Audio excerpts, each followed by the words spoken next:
my name is ShellSea, and today I will be showing you how I made a basket out of pine needles.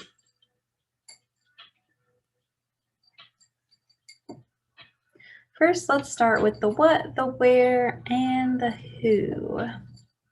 The plant I chose is called a longleaf pine. It's from the family Pinaceae, and its scientific name is Pinus palustris.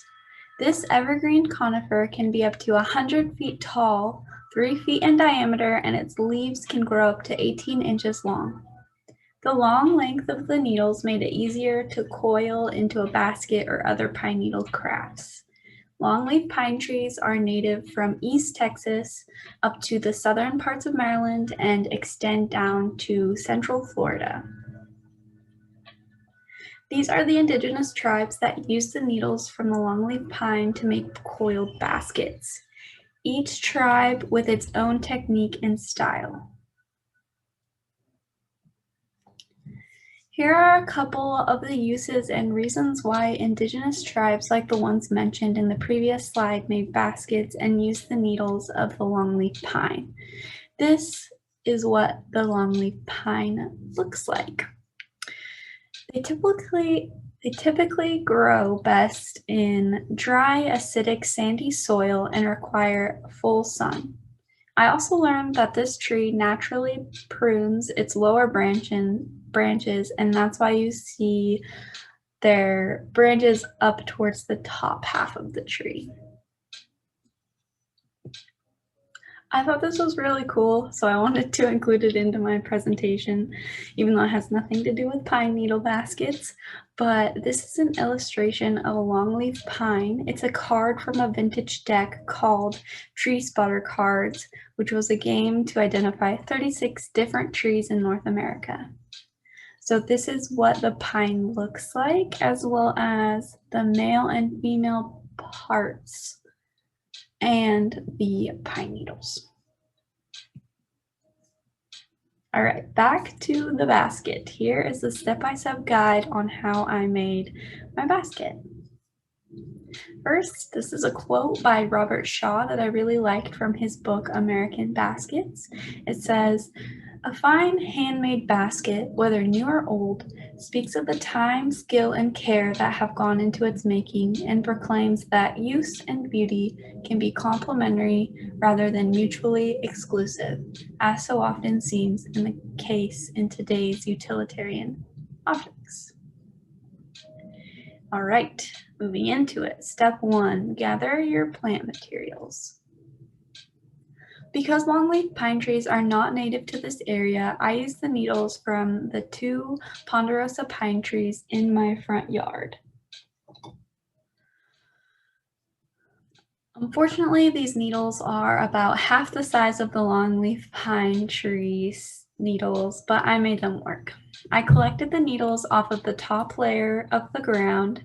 This is important because any needles underneath are susceptible to pests and disease, and you don't really want that in your basket. So this is a picture of the ground directly below the 2 trees. I had to pick up each needle one by one, and then I actually realized that one of the trees had a branch that had some brown needles on it that were already dead. So I chose to harvest those instead because picking up a bunch of needles was not that great. I only took what I thought I needed for my basket with the intent to bring back whatever I didn't use and to put on the ground as a mulch, like the rest of the needles on the ground. All right, step 2, organize. I sorted out all of the broken and flimsy needles and I arranged them in a way that had all of the ends facing the same direction. Organizing them this way makes them easier to clean. Step 3, these are the tools and supplies that I used. Okay, so if you want to make a basket, you'll need a container, a towel, sewing needle, needle nose pliers, scissors, I used cotton thread and a needle threader, pine needles, and I picked about 3 ounces. A gauge, which I used a plastic straw, and I also got the instructions for this particular type of coiling from the book Pine Needle Basketry by Judy Mofield Mallow. All right, step 4 is prep. This is probably the second most tedious task of making a basket. So first you'll want to soak your pine needles so that they are easier to work with. Next, drain and wrap the needles in a towel to keep them moist while you remove the caps and while you create your basket. I removed the caps by pulling and scraping my thumbnails across the pine needles. This entire prepping process took about 2 hours.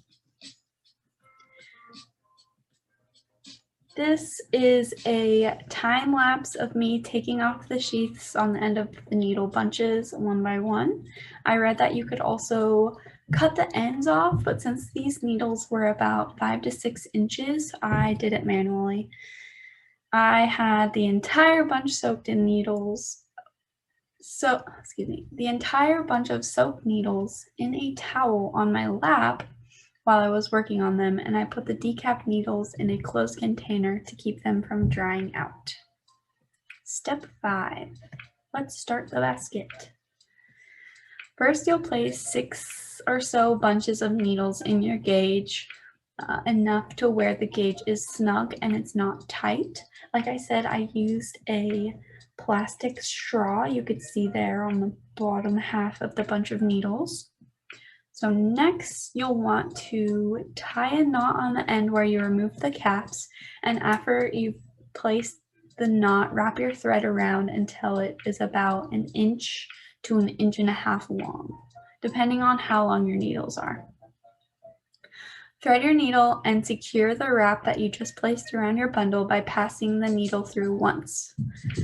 Lastly, fold your wrapped section into thirds and pass through the center and start stitching the outer perimeter together with the center. And just continue to coil. To add more pine needles, you'll split the needles in the gauge by spreading them apart and add a couple of bundles to the center. Like I said before, just enough so that the gauge sits snug but not too tight.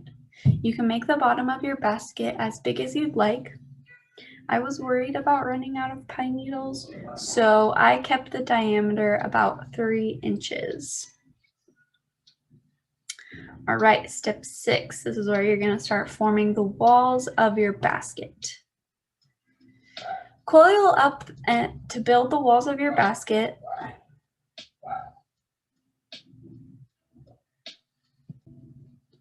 Once you reach the size you like, bring the next coil up so it sits right on top of the previous coil. Continue to stick the coils on top of one another until you reach your desired height. Mine was about 1.5 inches, maybe, almost 2 inches.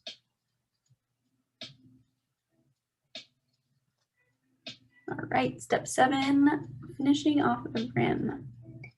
When you have reached your desired height, finish off your basket by completing a back stitch along the entire rim that you created in your last coil.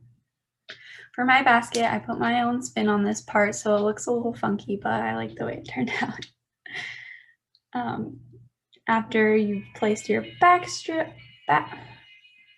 stitch, trim off any extra thread, and if there are any pine needles kind of poking out the side, you can trim those off with scissors.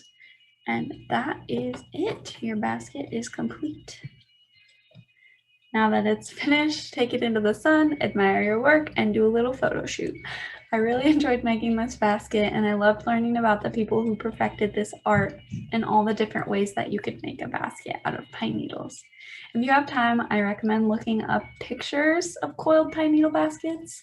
There are a lot of beautiful and intricate baskets out there that have been made. for a really long time.